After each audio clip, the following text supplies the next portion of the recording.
Muy buenas tardes para todas. Sí, listo. El día de hoy nos vamos a concentrar principalmente en una revisión.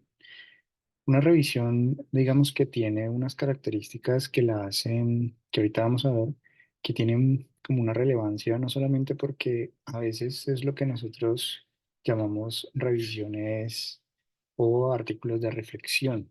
Sí, digamos que aquí no estaríamos hablando de las revisiones sistemáticas propiamente dichas, porque digamos que las revisiones sistemáticas de alguna manera tienen esa característica de sistematizar, explicitar metodológicamente hablando cómo es que se han seleccionado los manuscritos.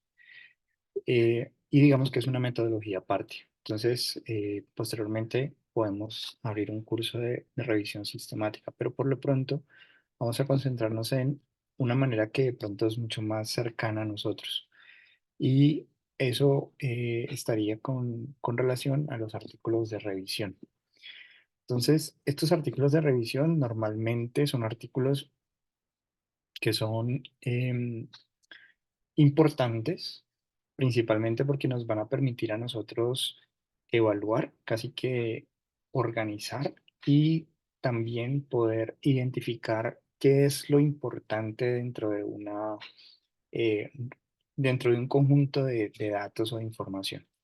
Entonces, digamos que desde esta perspectiva hay una suposición. ¿Y cuál es esa suposición? Que yo como autor sé que dentro de mi área, dentro de mi campo, digamos, de expertise, em, hay algo sobre lo cual no hay un consenso. Digamos, hay algo que da para pensar y yo lo que voy a hacer entonces es empezar a ubicarme tratando de dar un panorama. Y para dar ese panorama, digamos que existe la posibilidad de poder seleccionar los artículos y al seleccionarlos, pues entonces lo que estoy haciendo es dando como cierta jerarquía. Y esa jerarquía, digamos que la estoy filtrando con base, digamos, en mi experiencia, con base en mi experticia. En ese sentido, digamos que la revisión, cuando uno mira un artículo de revisión, es decir, buscamos en Internet y hay un artículo que dice que es una revisión sobre un tema, pues un artículo de opinión sobre algo o de reflexión sobre algo, digamos que lo que suponemos es que quien lo escribe, digamos que tiene un amplio conocimiento sobre el tema.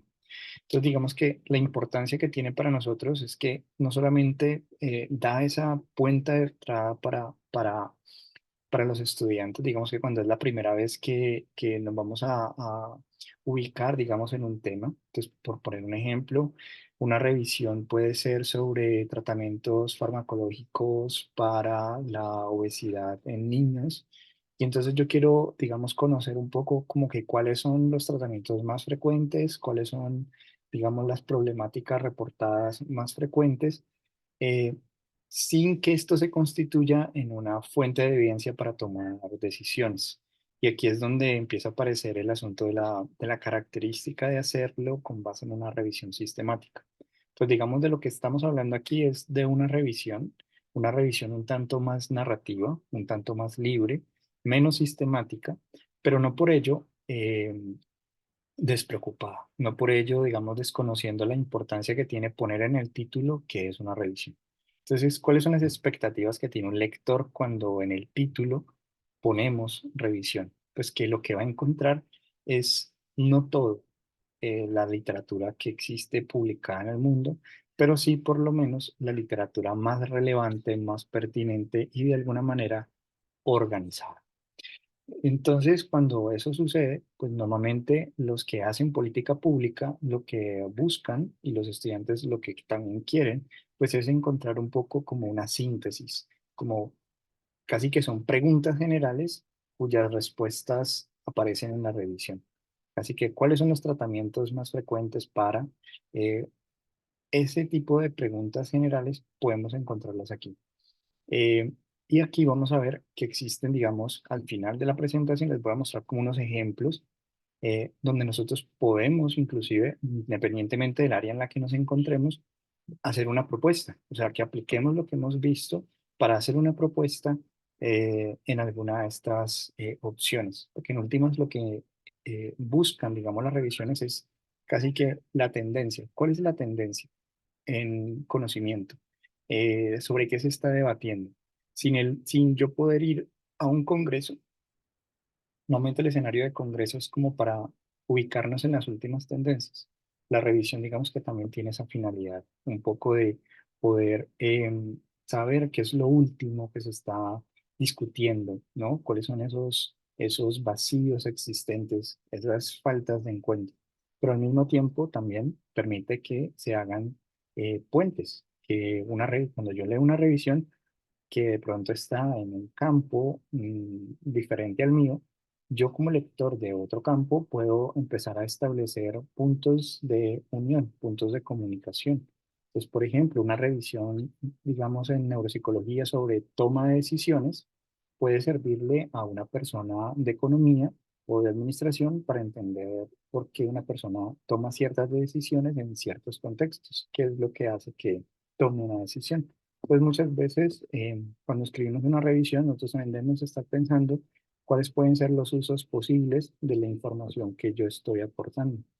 Porque aquí empieza a aparecer como una primera característica y es que la información, digamos que ya deja de ser descrita o superficial para pasar a tener un argumento.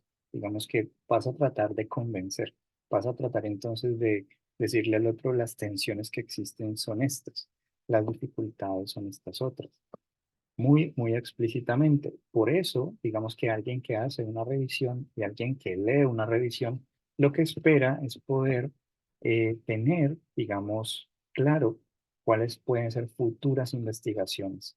Y aquí es importante que las revisiones, de una vez, nos quede claro, no terminen con palabras como se recomienda futura investigación o algo tan general como eso. Porque en últimas lo que yo como investigador o como lector estoy queriendo encontrar en una revisión es inclusive ideas de investigación, es decir, que me digan concretamente qué es lo que hace falta investigar puntualmente. Y no se recomienda futura investigación, porque es importante que precisemos cuáles son esas hallazgos que hemos encontrado después de haber organizado la información. Entonces, de alguna manera, es darle forma, ruta, dirección, como una brújula. Digamos que una revisión es una brújula. Y esta última parte es precisamente para eso.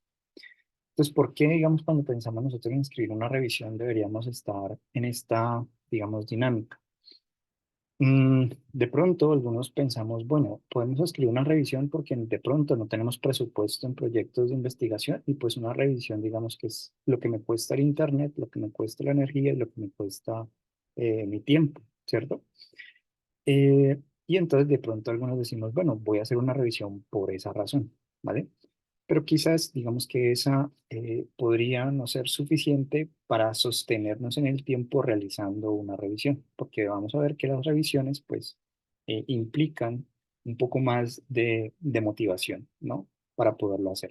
Y eso sucede entonces cuando, por ejemplo, si nosotros decimos, no, es que yo la estoy haciendo porque quiero aprender sobre un nuevo tema. De hecho, pues muchos de nosotros cuando queremos aprender sobre algo, lo que hacemos es buscar pues revisiones, o sea, tratamos de sistematizar, o sea, buscar artículos que hayan sistematizado por nosotros preguntas que quizás estamos nosotros también teniendo, como para poder darnos una idea como sucinta del contexto en el cual estamos investigando, sobre todo cuando es un tema para el cual no estamos o no contamos con experticia. Diferente es a cuando yo he estudiado, por ejemplo, un tema en mi tesis de pregrado, sigo en el posgrado, pues digamos que yo ya tengo entonces un recorrido y puedo plantearme una pregunta un tanto más específica, quizá. Entonces, cuando nosotros estamos pensando en un nuevo tema, pues una revisión a veces puede ser una razón para hacerlo. También a veces pensamos que puede ser una, pues una línea más en nuestra hoja de vida y pues aquí digamos que necesitaríamos un poco más eh, de motivación. ¿Y cómo podemos lograrlo? Pues simplemente empezamos a pensar en la usabilidad de ese conocimiento. Porque en últimas, digamos que cuando hacemos una revisión, lo que yo estoy mostrando es que yo sé de lo que estoy hablando. Soy experto en ese subcampo en el cual me desenvuelvo. Eso que hablábamos ahora de esa precisión, y uno agradece mucho. No sé si a ustedes les ha pasado cuando hay autores que les explican a ustedes teorías sobre las cuales ustedes están supremamente perdidos y que les dicen como en pocas palabras cosas muy complejas y fáciles de entender. Por ejemplo, digamos en el campo de la resiliencia, digamos, existen como dos perspectivas. Una perspectiva es las escuelas que abordan la resiliencia como entendiéndolas como características del sujeto y otra escuela que habla de la resiliencia como características externas al sujeto. Y a veces uno puede decir, oye, eso es obvio, pero quizá para el lector que está apenas entrando en el campo y está leyendo por aparte, como que no ha logrado esa representación general, digamos, del conocimiento. Entonces es una manera también de mostrar que usted puede poner en palabras sencillas algo complejo. mm, y eso también digamos que contribuye y les ayuda a ustedes como a, a precisar. Entonces, también otra razón como para escribir o pensar en hacer una revisión es porque en promedio las revisiones en comparación con los artículos originales son más descargadas y por tanto más citadas. O sea, la probabilidad, digamos, de citación sube cuando tenemos artículos de revisión y eso digamos que también es otra razón. También, digamos que la revisión es una oportunidad para que usted pueda casi que sentarse a reflexionar de fondo, a profundidad, sobre el estado de su área de conocimiento. Como cuando uno dice, bueno, yo para qué voy a hacer este trabajo de investigación de campo, pues debo de tener claro qué es lo que no se sabe, qué es lo que se desconoce. Y para llegar allí, digamos que un buen ejercicio puede ser una revisión. Entonces uno podría pensar que las revisiones serían como la primera inicio de una investigación de campo posterior. ¿Cuáles pueden ser también buenas razones? Un poco las que teníamos anteriormente, lo que nos permite, digamos, filtrar, organizar, gestionar, digamos, la información, se convierten también en una puerta de entrada para estudiantes y hacedores de política pública, se convierten también en puentes entre disciplinas de distintas áreas, digamos, de conocimiento y también para dirigir, casi que planear, ubicar la investigación y la futura investigación que se puede desarrollar. Una razón que puede ser extraordinaria es el hecho de que nosotros, mediante la revisión de literatura, le estamos permitiendo a un lector, otro, que llegue a conclusiones que directamente no encontraría si estuviera leyendo artículos individuales. Y desde esa perspectiva, quizá para nosotros sea útil que esos hallazgos que nosotros estamos haciendo, porque tenemos el panorama general, pues digamos que ese termina siendo como nuestro argumento prioritario. Cuál es, digamos, que la interpretación o el conjunto, digamos, de ideas que se derivan de haber organizado, filtrado y gestionado, digamos, la investigación que estamos realizando. Entonces, cuando empezamos a pensar en el contenido, es decir, qué debe contener una revisión, lo más básico es siempre, y si ustedes notan, digamos que esto se va a volver como muy reiterativo porque digamos que lo que va a cambiar un tanto es el grado con el que ustedes le van a hacer un acento a ciertos apartados, digamos, de su artículo.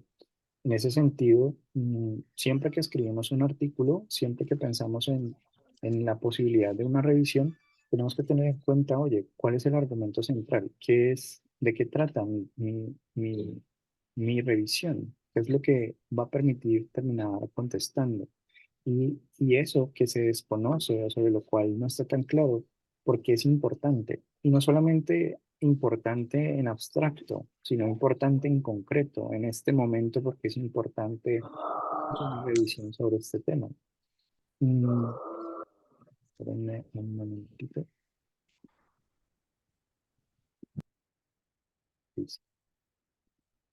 Y ¿Cuál es el tono que vamos a utilizar? Cuando nos referimos al tono, digamos que lo que estamos empezando a pensar es la audiencia para la cual va dirigido. Es una audiencia multidisciplinaria, o sea, retomando lo que hablábamos el día de ayer, es una audiencia de conocimiento de monotemático, digamos, específico, porque el tono, digamos, que usamos tiene que ver entonces con que podamos poner en una voz activa, sintética, concreta, pues la idea que queremos expresar.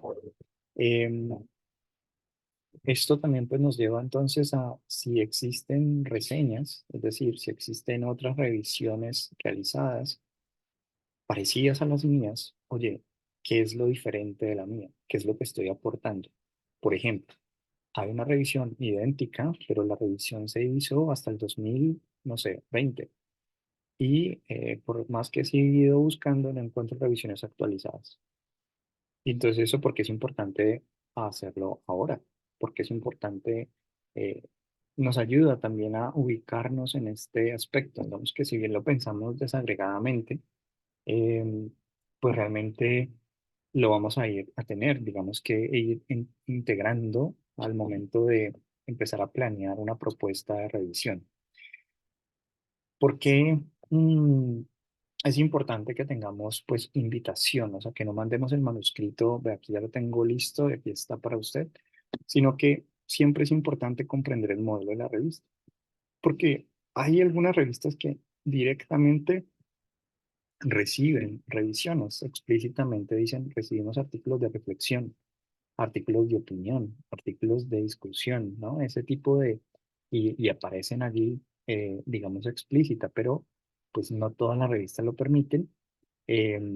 Por ejemplo, las revistas de tendencias que ahorita vamos a ver, no tienen, digamos, esta opción, es por propuesta.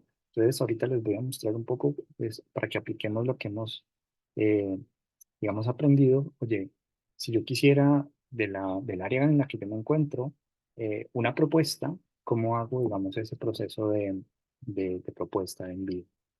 Entonces, normalmente las revistas que son tendencias, digamos, en su área temática, ellos normalmente hacen invitaciones, invitaciones a los autores o tienen, digamos, un grupo de autores con los cuales trabajan y que consideran que son los que se van a encargar un poco de liderar la línea de opinión, ¿no? Como ir marcando las pautas que hacen que los públicos de estas revistas sigan enganchados porque encuentran allí todo el tiempo cómo se va empujando la ciencia hacia mayores y mayores comprensiones.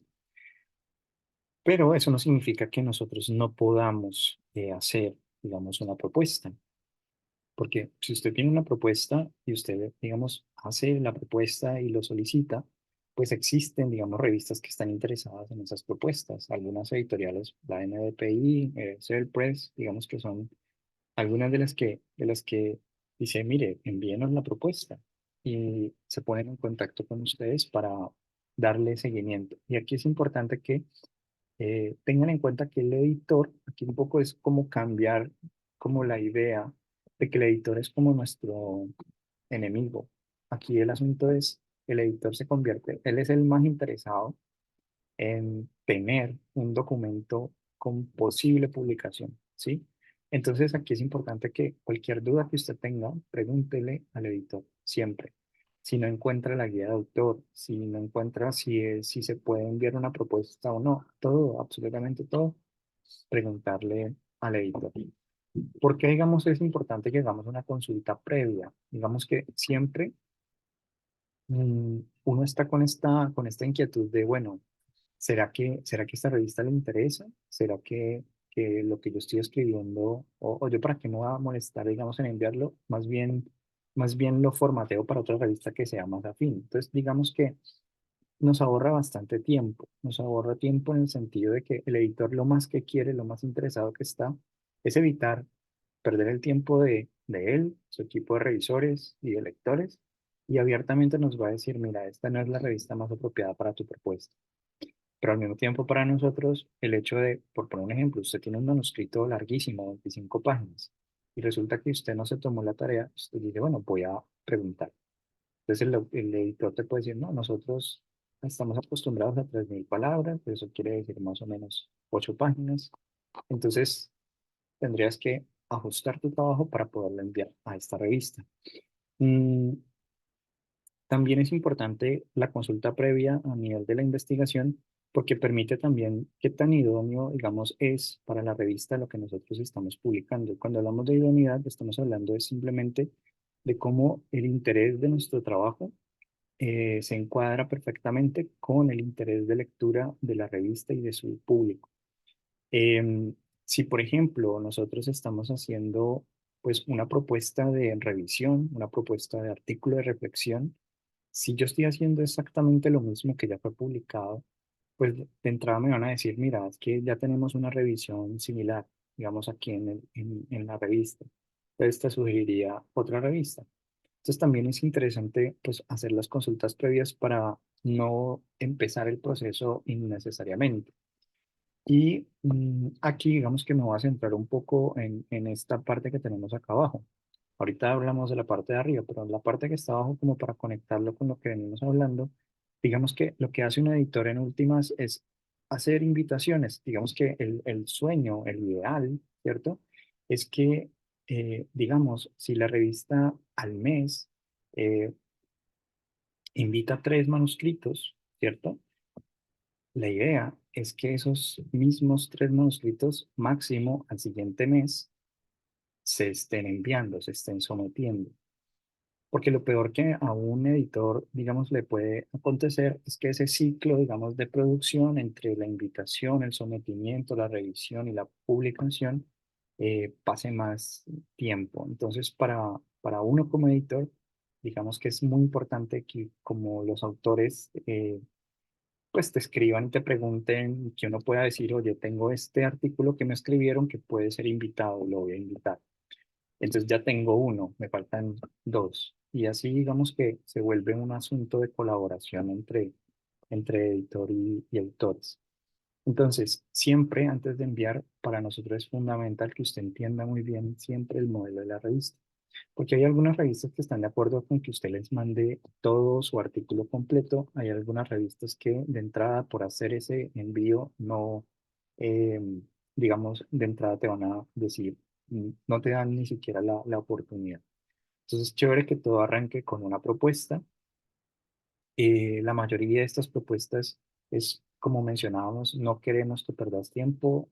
eh, Uno como autor tampoco quiere perder el tiempo, entonces muy interesante que sea por el formato, porque de pronto son menos palabras, sea por el interés de la revista, yo pueda saber que al editor le interesa. Entonces muchas veces basta con indicarle al editor un poco cuál es la propuesta. Ahorita vamos a ver que cada revista también tiene como sus propios formatos de cómo quiere que esa propuesta de revisión se realice.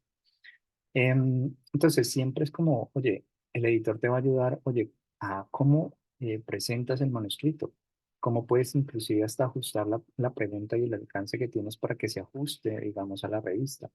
De hecho, a veces hasta el mismo editor te puede sugerir una revista. Yo te puede decir, mira, nosotros no, pero yo trabajo con este editor que sé que esto le puede interesar. Entonces, también es una ventaja que se puede tener. Y digamos, como mencionábamos, pues esto es un estado, digamos, de estaciones. Así como hay en Colombia verano e invierno, digamos que en el proceso, digamos, editorial, vivimos estaciones. Hay una etapa, digamos, de invitación, hay una etapa de sometimiento y posteriormente, pues todo lo que viene con el proceso. Entonces, digamos que para uno, como, digamos que piensen en esto, digamos, un artículo publicado, ¿cierto? Normalmente fue invitado en noviembre del 2023, publicado en este momento, ¿sí? Porque el ciclo, digamos, de publicación, pues arranca hoy, si yo quiero, por ejemplo, empezar a pensar en planear cuáles serán los siguientes artículos que voy a tener publicados, pues empiezo desde ahora sabiendo, bueno, más o menos cuando sale la revista, sale con 6 artículos, por tanto, por mes yo debería invitar 6 para garantizarme de alguna forma la continuidad, porque esto es un ciclo que pues pasa de invitar a presentar, digamos, el manuscrito, a que usted efectivamente lo presente, que yo lo revise o el editor lo revise, que si considera que se ajusta, entonces se envía para pares, que usted pueda entonces empezar el proceso de revisión por pares, hacer los ajustes, volverlo a enviar y una vez ese proceso pues sea aceptado y entre en proceso de producción, luego que aparezca en línea, ¿cierto? Y que aparece ya luego publicado. Entonces, este ciclo, digamos que por eso es tan importante cuando, por ejemplo, ustedes les invitan a publicar, pues que tengan presente que cuando los están invitando a publicar, digamos que prácticamente el editor está contando con que usted va a ser parte de uno de los números que va a salir más o menos en unos 4 meses máximo, ¿no? En términos del proceso editorial y por eso también para nosotros es importante tener distintos manuscritos en el proceso. Un artículo que estoy en propuesta, otro artículo que fue aceptada la propuesta, entonces lo estoy trabajando, otro artículo que está sometido, otro artículo que está en revisión, otro artículo que estoy trabajando en la evolución que hicieron los pares, otro artículo que está siendo recibido por la revista para revisión por pares, con los ajustes que yo presenté, eh, otro que me dice que fue aceptado, otro que me dice que revise cómo aparecerá previo a aparecer en línea, porque una vez aparece en línea ya no se pueden hacer ajustes, entonces tengo que verificar que los nombres estén bien, que la afiliación esté bien. Todo ese, digamos, aspecto, pues, digamos que es como parte, digamos, de este ciclo, digamos, de producción, ¿sí? Que implica aumentar, digamos, nuestra probabilidad de ser citados y, y publicados. Entonces, ¿qué es lo que nosotros debemos incluir en la propuesta? Principalmente, seguir el formato de la revista siempre es fundamental para poder pasar, digamos, el primer filtro. Inclusive muchas veces es hasta automático. Cuando lo cargamos y sometemos, muchas veces el mismo sistema nos devuelve porque no cumplimos con algunos de los requisitos en el sometimiento que se deberían de cumplir. Por ejemplo, que no se explicita el comité de ética. Entonces, a veces uno dice voy a blindarlo para revisión por pares, entonces no pongo comité de ética, pero resulta que para los revisores es importante saber si el proceso, dónde se dio, con qué número de registro se hizo, y ese tipo de elementos permite, digamos, ahorrar un poco como el proceso. Pero en el caso, digamos, de las revisiones, pues digamos que la revisión por comité de ética, pues no aplica. Normalmente esa guía, digamos, de publicación casi siempre está en la web de la revista. Si no, preguntarle al editor. Esto es supremamente importante porque uno como editor no quiere saber qué fue plan B, ¿sí? Entonces verificar muy bien que se corrigieron los formatos.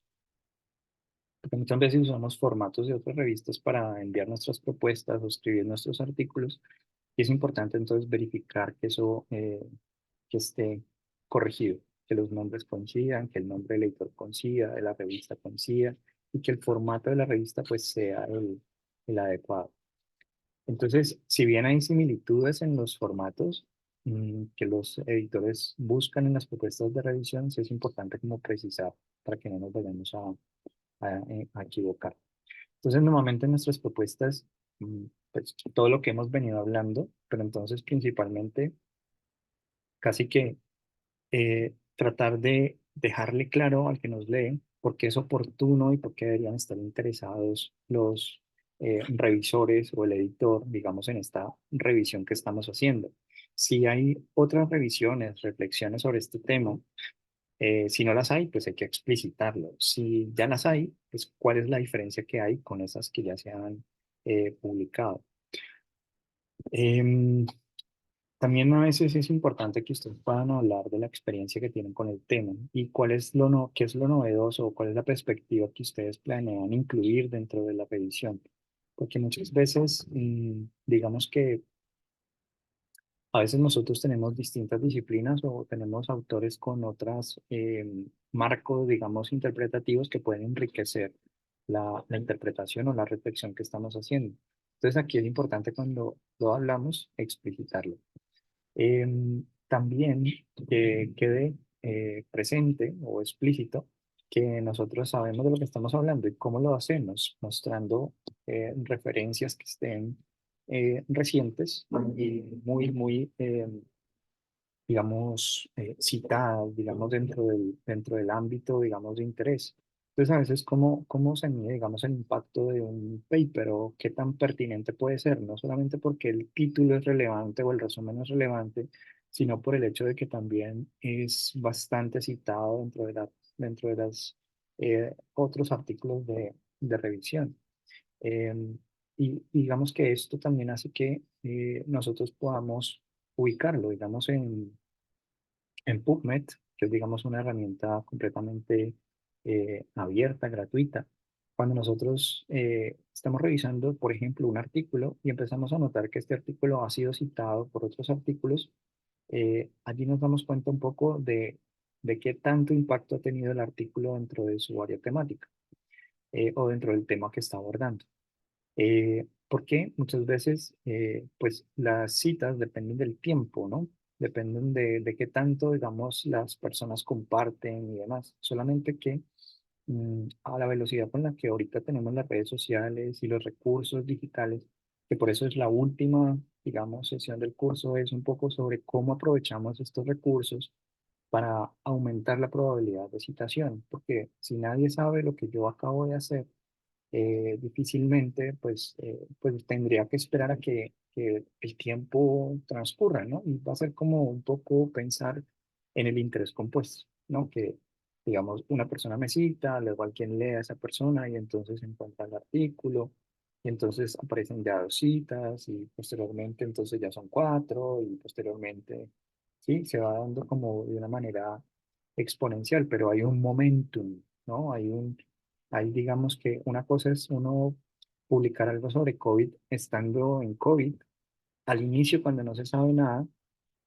durante el COVID y posterior al COVID. Digamos que son momentos en los cuales el interés, digamos, se incrementa o se decrementa en función de ese tiempo. Entonces, ¿cómo ponemos a que alguien se interese rápidamente? Entonces, ahí volvemos nuevamente con ubicar las referencias claves que podemos tener en el tema y aprender de ellos, porque esos artículos que han sido altamente citados, cuando leemos, entendemos un poco, al menos, eh, cuál es el estilo que están usando. Y muchas veces lo que nos vamos a encontrar es que hay un argumento claro. O sea, uno como lector entiende de qué trata la investigación, cuáles son esos hallazgos que buscaron contestar y cuáles fueron las respuestas puntuales a esas preguntas que hicieron. Entonces, entre menos vaguedad, ambigüedad, pues mejor. Pues, ¿qué vamos a incluir? Digamos, pues sí, a veces, digamos que decíamos eso que mencionábamos anteriormente, esto, si ustedes recuerdan de las sesiones anteriores, a veces no es necesario, o sea, no es obligatorio, no es necesario que usted le diga al editor, mira, yo estoy planeando X cantidad de figuras, X cantidad de páginas, X cantidad de palabras, eh, estas son mis publicaciones al respecto, porque digamos que, ¿qué pasa cuando uno no tiene publicaciones en este campo? Digamos aquí, por eso digamos que no es obligatorio, no es obligatorio, pero si lo tienes, puede ser una manera también de demostrar que, que conoces del asunto y al mismo tiempo, como mencionábamos, el editor te va a buscar. Entonces, hagan de cuenta que esta propuesta es como prácticamente tener 2 minutos en la oficina del editor para contarle un poco por qué sería interesante hacer el paper que tienen en la cabeza. Cuando de pronto te dicen que no, el editor te dice que no a la propuesta que has hecho, aquí digamos que me quiero centrar eh, porque muchas veces nosotros decimos, bueno, es que de pronto es porque mi investigación pues no es buena, ¿no? Que es normalmente lo que uno empieza como a pensar, sobre todo cuando es la primera vez que envía a revisión por pares o una propuesta, digamos, a una revista o a un editor. Y realmente no, realmente pues lo que nos vamos a dar cuenta cuando empezamos en este ejercicio es que de lo que se trata es de qué tanto estoy disfrutando lo que hago. O sea, yo para qué escribo, yo para qué hago esto que. Entonces, si yo lo hago para eh, digamos, mostrar que publico más que otras personas, pues entonces digamos que la perspectiva, digamos que no va a ser la adecuada, porque cada que me digan que no, pues voy a sentirme como que estoy perdiendo. Y realmente aquí digamos que la perspectiva es un poco que cuando nosotros producimos ciencia, lo estamos haciendo es porque hay una utilidad, hay un beneficio, ¿no? Hay algo que nosotros amamos hacer, porque de lo contrario, eh, digamos que es lo que podemos hacer con la vida que tenemos, ¿no? Entonces, hacemos con el tiempo que tenemos lo mejor que podemos. Y en ese sentido, entonces decimos, vale, lo mandamos aquí, ¿qué pudo haber pasado? Entonces, seguramente es porque hay revisiones que están similares y van a salir próximamente, pues porque tú no sabes. Eso es tras bambalinas. Alguien hizo una propuesta similar a la tuya y el editor ya le dijo que sí a esa propuesta. Entonces, eh, él te puede decir, mira, ya tenemos una propuesta en este sentido y no, ¿vale? De pronto también es porque es un ámbito poco estudiado, entonces cuando es un ámbito poco estudiado significa que la audiencia es menor y lo que normalmente busca un editor es buscar, entonces aquí ya nos empieza a dar una pista, deberíamos de buscar revistas o al menos si es poco común, deberíamos entonces hacer la búsqueda por revistas que se interesen en cosas disruptivas o temáticas poco usuales, ¿no? Poco frecuentes, porque entonces ya entra es una revista que tiene un público para eso, que está, digamos, leyendo todas las innovaciones, todo aquello sobre lo cual hay poca información. Vale. Puede que también esté fuera del alcance. La revista es sobre una cosa y mi revisión sobre otra, y de pronto el alcance que yo le di, digamos que yo me planteaba, digamos, describir las intervenciones farmacológicas para algo, y de pronto a la revista lo que le interesa no es tanto la descripción, sino un poco más el análisis, digamos, de los efectos adversos de esas intervenciones. Entonces, si de pronto el editor no me lo dice, pues yo puedo quedar por fuera. Por eso es importante estudiar la revista, entender qué es lo que se produce en ella, para saber también qué es lo que le interesa. También, si por ejemplo hay un congreso próximo, a veces los editores dicen, voy a guardar un espacio, porque cuando vaya, digamos, a las conferencias, pues aquellos autores que me cautiven, pues los voy a invitar a hacer revisiones, ¿no? Los voy a invitar.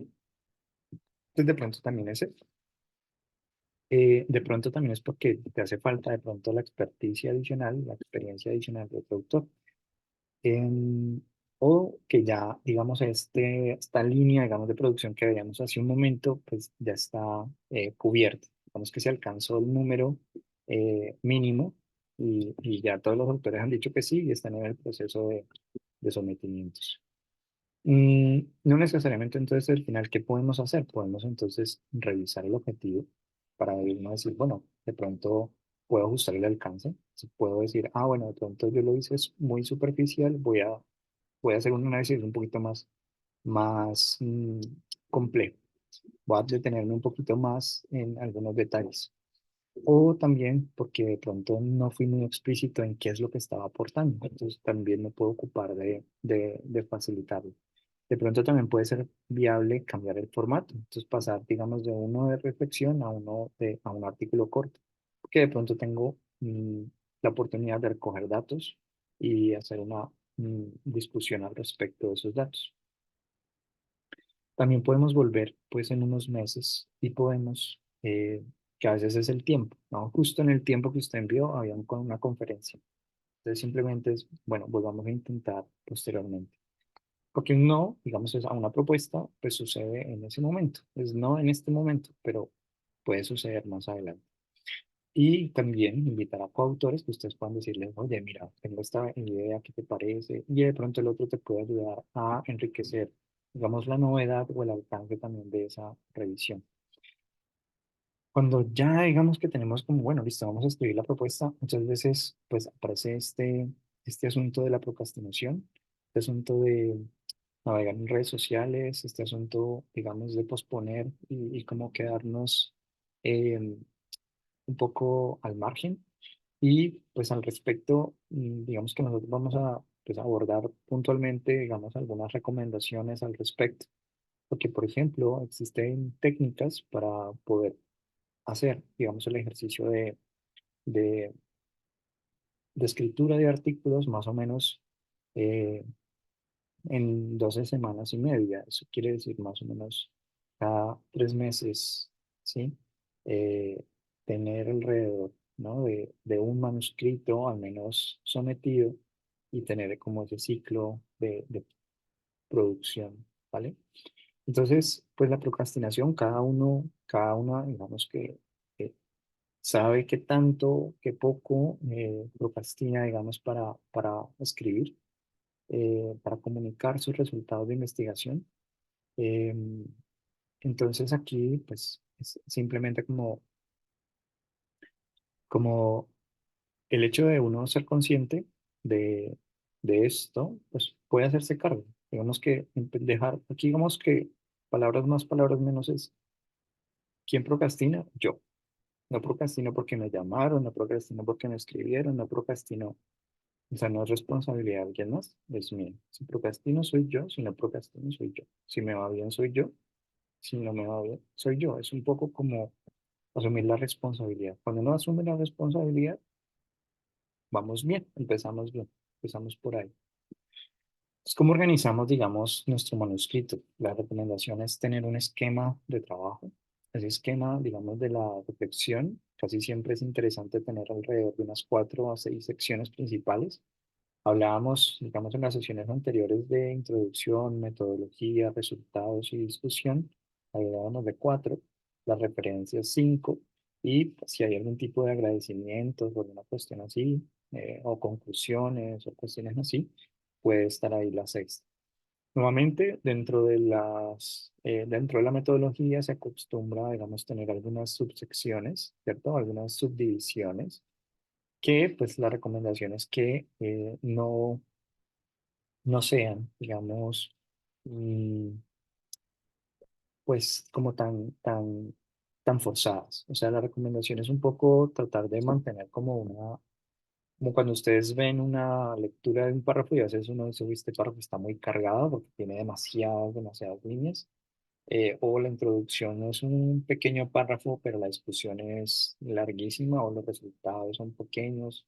Entonces lo que buscamos es un poco que haya una equidad, digamos, como que se mantenga eh, constante y que de fondo podamos, como autores, entender qué es lo que estamos haciendo. Digamos que si vemos, por ejemplo, mayor concentración de recursos, es decir, de líneas en un apartado principal, pues de alguna manera lo que le estamos diciendo al lector es que esa parte del manuscrito es como la parte más importante para nosotros como autores.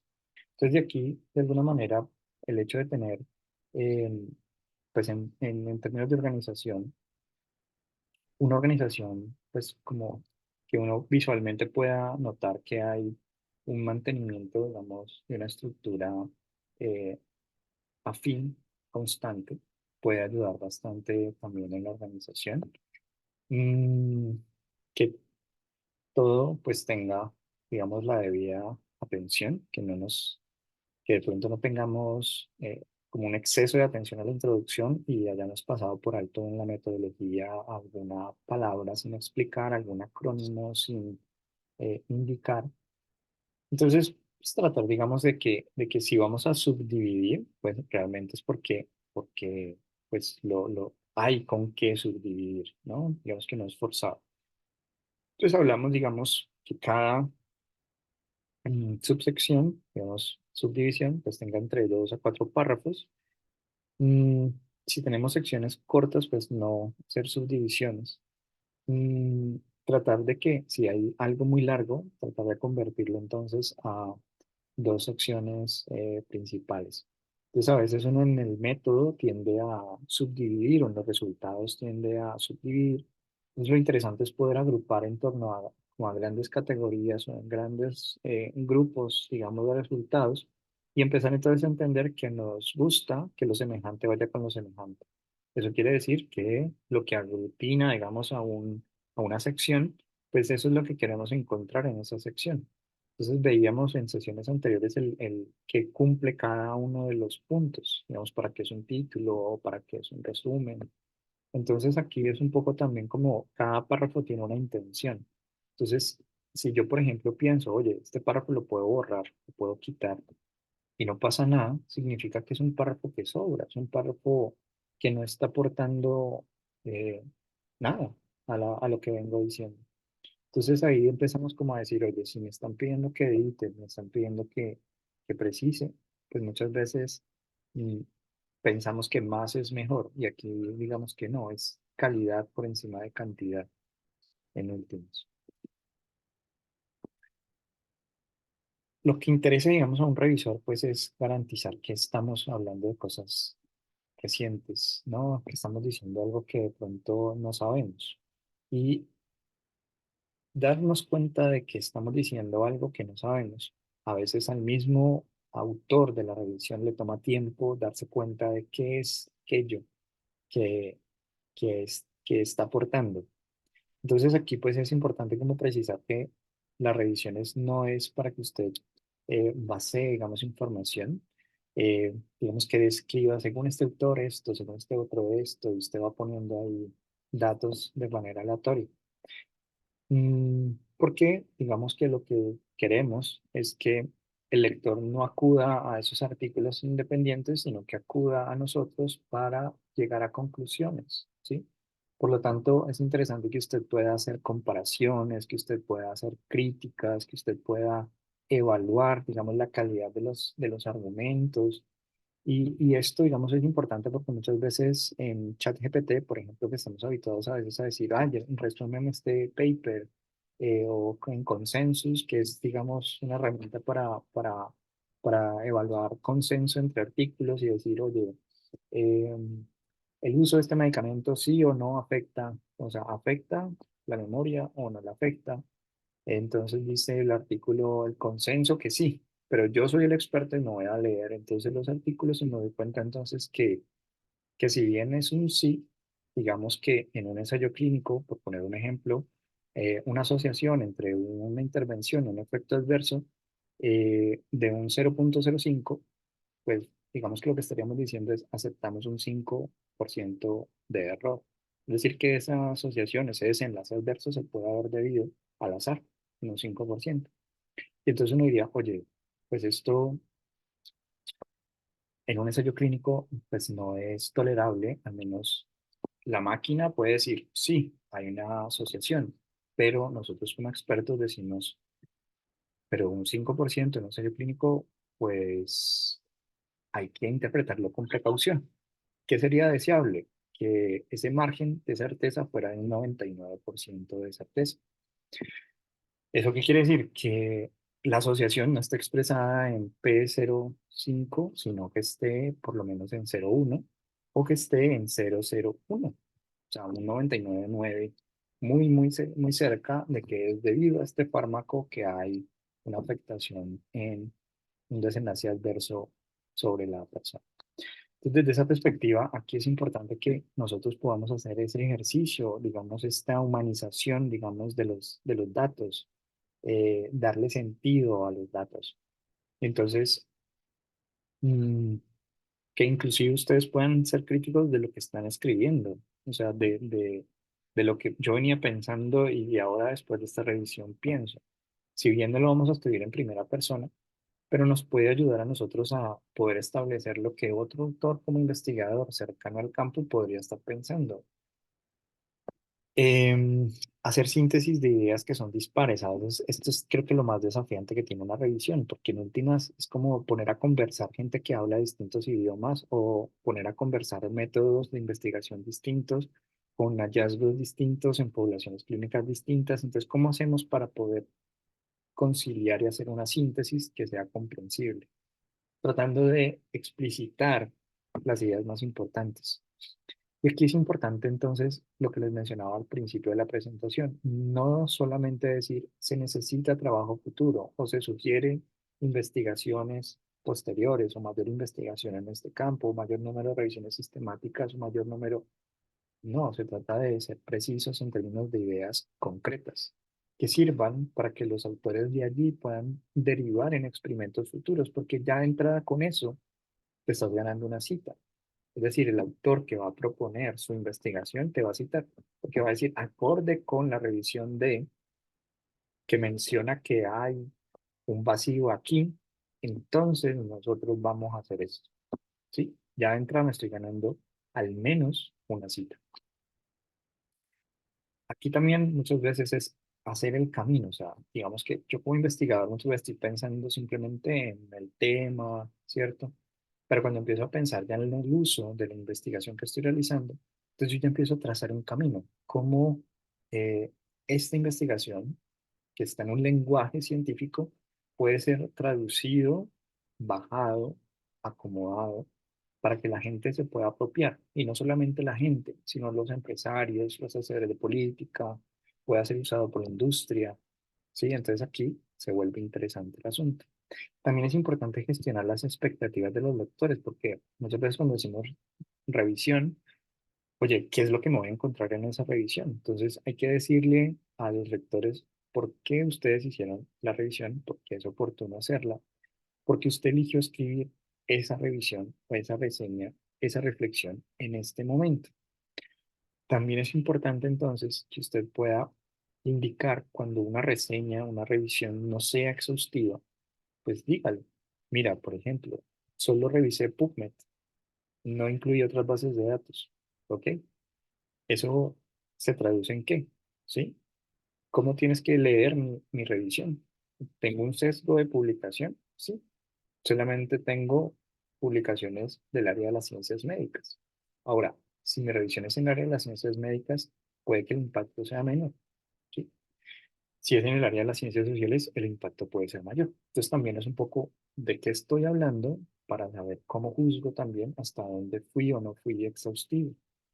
Reconocer también otras reseñas, otras revisiones, otras reflexiones que están en la temática, si las hay, y decir entonces por qué la nuestra, la que usted está escribiendo, es única, es diferente, qué es lo que aporta. Cuando usted llega al punto final, esa última partecita, pues digamos que uno empieza a pensar, oye, esta parte final es para qué, ¿no? Entonces, ¿será para que usted en cada párrafo haga conclusiones? O sea, cada párrafo es, en esta revisión hemos demostrado, en esta revisión hemos encontrado, o para casi que al final, únicamente al final, llegar a una gran conclusión. Y aquí digamos que es importante que eh, todo el tiempo esos hallazgos, esas ideas claves que nosotros hemos encontrado sean explícitas. O sea, la sección final es prácticamente un embudo que termina como mostrando este camino de la traducción, este camino de los experimentos futuros, esas ideas importantes, eso de que lo hace diferente para entonces estar todo el tiempo mostrando lo que se ha encontrado y los usos que se le pueden dar, digamos, a la revisión. Entonces, pucha, consistencia y accesibilidad. Aquí digamos que todo el tiempo es evitar jergas, porque en últimas lo que nos interesa con la revisión es que más personas puedan leerla y entenderla, ¿sí? Por lo tanto, si la revista tiene un alcance muy amplio, o sea, un público multidisciplinar, pues entonces lo que vimos el día de ayer es bastante útil para la escritura de esta revista. Si usted tiene, por ejemplo, la opción de incluir un glosario de términos, o sea, si la revista se lo permite, pues utilícelo, utilícelo. De lo contrario, dentro del texto, o sea, debería de poder ayudarle a la persona a entender el significado de la definición que usted está utilizando. Y esto es importante entonces de que nos aseguremos de que siempre usamos el mismo término para que se vea la consistencia, porque a veces uno puede, no es que estoy repitiendo mucho este término en el documento, poner un sinónimo, y a veces eso lo que hace es confundir.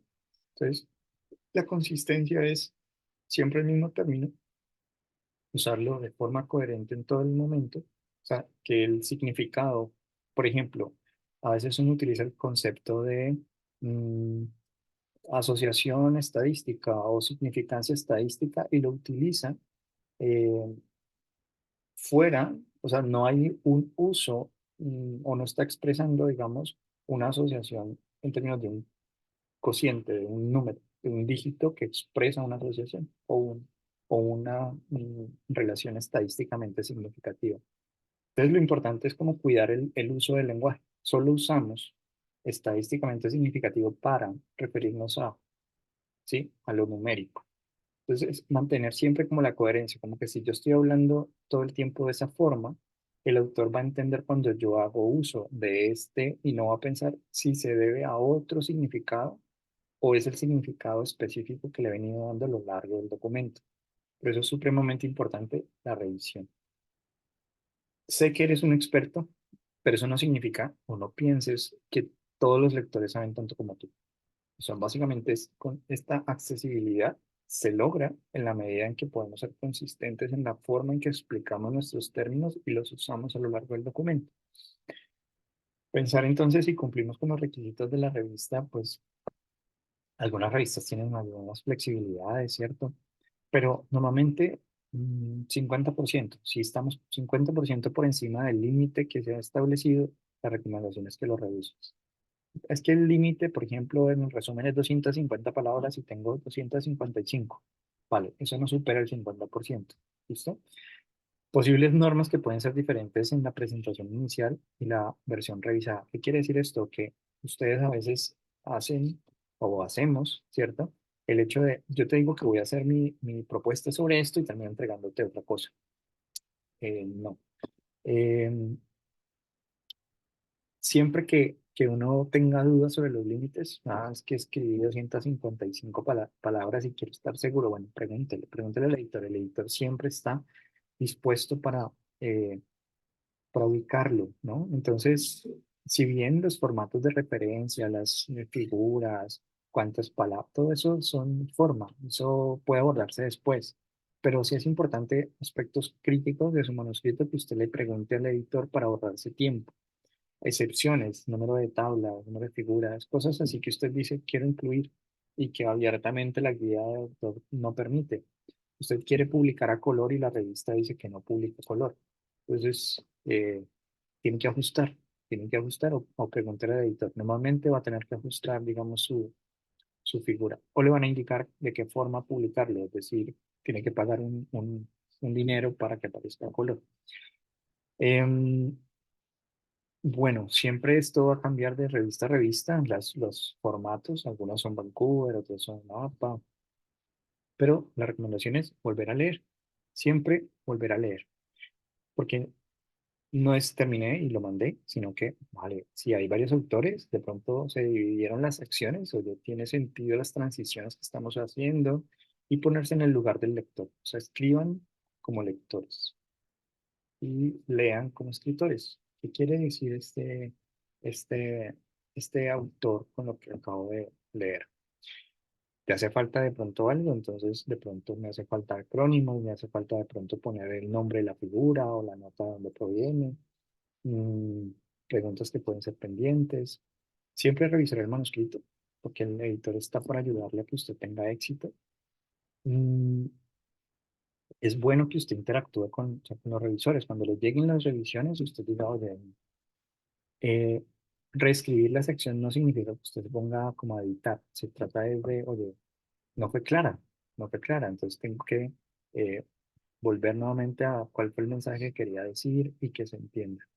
Mm, algunas revistas no devuelven los artículos a los revisores, sino que solo con la primera revisión es suficiente. Entonces, chévere que si usted recibió, pues haga los mejores ajustes y esté en conversación todo el tiempo con el editor, porque el editor, como mencionábamos, si ya lo metió usted en su plan de publicación y aceptó y todo el asunto, pues le interesa tanto a usted como a él la publicación. Síntesis. Entonces, no es una lista de resultados, siempre hay que tener algo que decir, es lo más importante. Solo escribir cuando realmente tenemos algo que decir. Enviar una propuesta antes, muy importante porque nos permite en la propuesta decir por qué el tema, digamos, es importante ahora, por qué debo escribir ese tema. Mm, tener claro cómo te voy a llevar de un lugar a otro. Y eso permite entonces como una organización lógica. Primero te digo esto, luego esto, para que concluyas esto. Gestionar entonces las expectativas desde el principio, saber hasta dónde llegamos, evitar tecnicismos, jergas propias nuestras que de pronto hacen que el otro no nos entienda. El primer borrador, revisarlo exhaustivamente, siempre seguir las pautas de la revista y si te han invitado es porque el editor quiere que tengas éxito. Aquí digamos que tenemos algunos ejemplos. Yo les voy a poner, pues, pues voy a ponerles este es otro ejemplo. Aquí les puse un link por Trends. Ahí pueden explorar el conjunto de revistas que arrancan con Trends. Entonces, por ejemplo, Trends en biotecnología, Trends en ciencias cognitivas, ¿vale? Entonces ahí como para que puedan explorar un poco lo que les piden, ¿cierto? Y van a ver que lo que hemos visto en últimas es para poder llegar a hacer esto. Entonces, al que se quiera animar, vale, empiécelo a planear, empiece a conversar con el editor, búsquele el nombre del editor, ¿vale? Y ya les envío. No sé si tienen preguntas hasta ahí.